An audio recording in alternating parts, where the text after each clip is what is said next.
to months in the customer service job, and it finally happens. I'll work for the company that employs electricians for small jobs. Part of my job is to answer the phone, take their information, type a quick summary of the job, and then open the work order for the electrician, which they will then use to contact the client and do the requested work. So the municipal elections are happening, and it is Friday afternoon. Suddenly I get a call from a new client who tells me that the light fixture, the polling place nearby, has a light fixture that is not working. The light that is not working is located right above the booth. After getting all the basic information, the call starts pretty much like they all do. The people are not able to see the numbers they are writing on the tickets. Can you send an electrician to fix the lighting? She says in a flustered tone. Sure, ma'am, since this seems to be urgent, I can give you the information of the electrician who is currently nearby working another job. There is also another electrician who is currently here at the office. I can ask if they are free to take a work order right now. At this point, I am interrupted.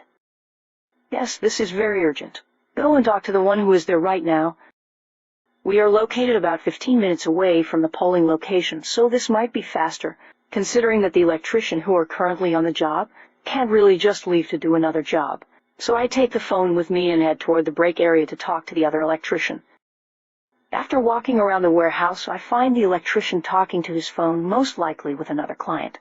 I do some gesturing to him, asking if he is free after his call. When I get the answer, I update the woman who is on the phone with me. The electrician is speaking to another client right now, but as soon as he finishes his call, he can call you, and at this point I'm interrupted once again. Just take his phone and tell him that this is an emergency. The election is surely more important. There is an I am being serious here. A 10-second silence as I am feeling confused. After collecting my thoughts and realizing that she is being serious, I finally answer, I am sorry, ma'am, but I am cut short yet again. At this point, her talking gets so fast and even more confusing. There is a lot talking about how I would not want our company to end up on the local newspaper. She actually mentioned some bigger ones too, but oh well, for not offering the proper service and thus ruining the election. After more silence and awkward answers, I finally give her the information of the electrician who is working nearby, with the promise of also following through with the one who is currently on the phone. She also asks for contact info of my supervisor, which I also give her, because I have to. So the phone call ends and the electrician comes over to the office after finishing his call. I give him the summary of the job, and as I am doing that, the electrician who is with me gets a call from my supervisor. He collects his equipment and leaves to do the work order at the polling place. After an hour or so, he returns from the job, and I ask him how it went. Apparently, the woman had contacted pretty much every company in the area that offers the electrician services. So when our electrician arrived at the venue, there were a total of 6 guys from different companies and already running around fixing a single light fixture. In the end, the light bulb was not screwed in tight enough. The janitor of the venue had changed all the light bulbs before the booths opened, leaving that single light bulb loose. What I heard is that the woman had threatened multiple local companies at the site about their slow response and unprofessional behavior. I know that the municipal elections are a big deal, but I have never before thought that the organizers are under so much stress that they would act like this. I guess it was just a matter of time before I encountered a customer like this, but the scale of this scam. Edit. I did drop by the guy who writes our invoices as I was leaving for the day. All the companies will, most likely, charge all their working hours rounded up because of all the time wasted. What surprised me, though, was that the organizers told everyone at the site to direct their invoices to the venue owner. Apparently, it was his fault for not following through with the preparations properly. Whether he is the one who has to pay for this fiasco, or if he then forwards it to the organizers after, is something we will probably never find out.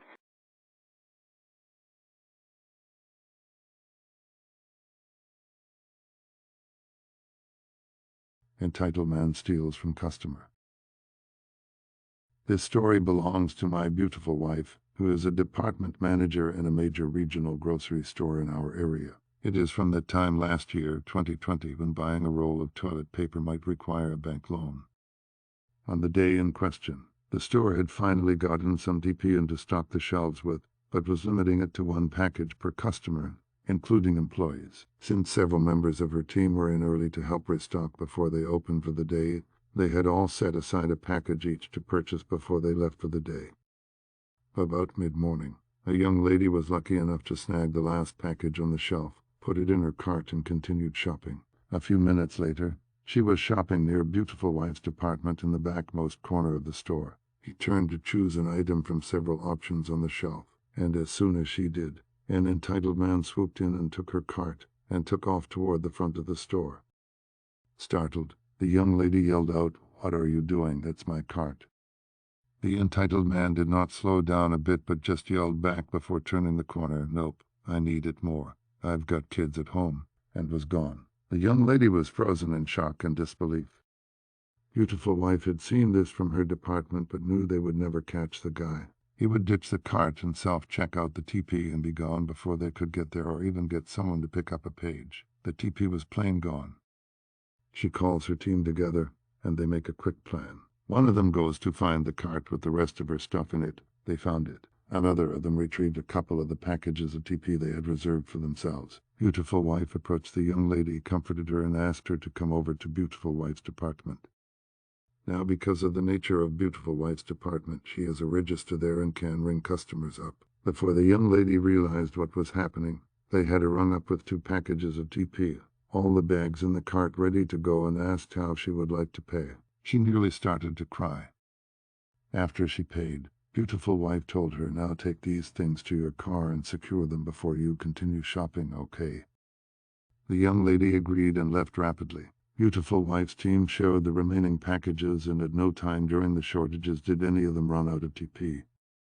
Edited. First, let me express my appreciation for all of the warmth and generosity that has been shared with me and Beautiful Wife through this post. You are an amazing community, and I am honored to participate in my small way with it. Thank you all so very much. I shared all of your love and appreciation with Beautiful Wife. She remains clueless to how awesome she really is. Oh, it was nothing. Anyone would have done the same. You can already predict the rest. While she wasn't one to acknowledge it directly or verbally, I know Beautiful Wife very well, and I know that gleam her eye. She was really touched by all of your hugs and well wishes, and for that I thank you twice.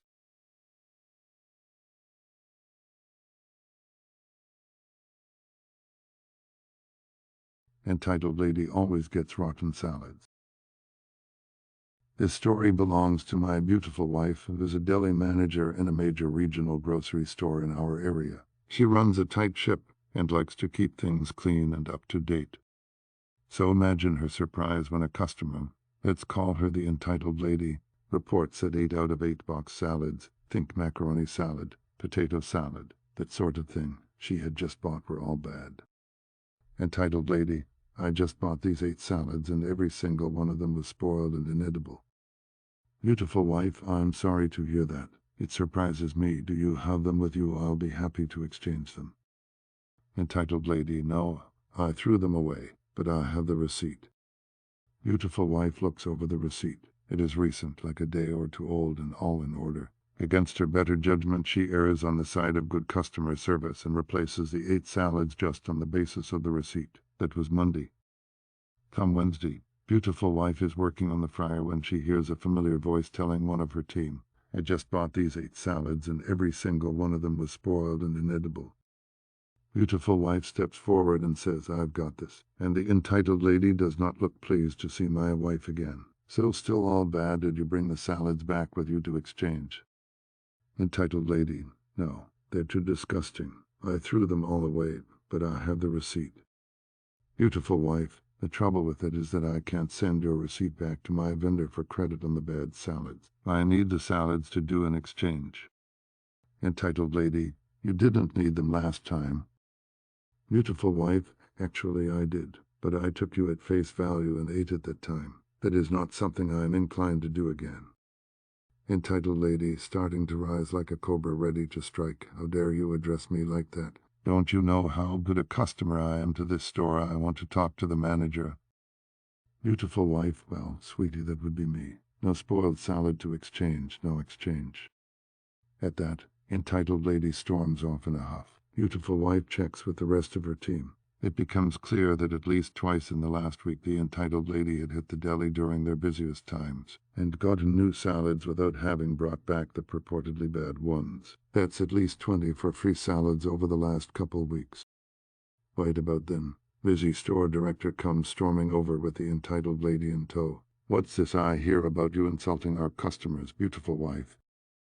Beautiful wife, what did she tell you, busy store director? How I refuse to exchange a product that she doesn't have, or that over the last 2 weeks she is the only person to complain that any of our salads are bad, and oddly enough every single one she got from here was bad, or that we already gave her dozens of free salads and that is more than enough generosity for one deli. I'm not saying she's scamming us, sir, but if she doesn't bring the spoiled salad back with her to exchange, there will be no more exchanges. Busy store director, I see as you were. Then to the entitled lady, you're lucky I don't ban you from the store for this behavior. The entitled lady realizes she won't get any further today and sulks away. Beautiful wife makes sure to train everyone on her team to require the old product be returned for any exchanges. A couple days later, she is coming out of the cooler when she hears a familiar voice. I bought these 8 salads the other day and every single one of them was bad. It's a different worker, wasn't there the last time? Different worker. Did you bring them back with you to exchange? Entitled lady, no, they were gross. I threw them all away. Different worker. I can't exchange them unless you bring them back. Beautiful wife smiles. Entitled lady, not even just this once, it's an honest mistake. Beautiful wife steps out into full view, not even just this 10th time. Now get out of my deli and don't ever come back. The entitled lady fled and was never seen in those parts again.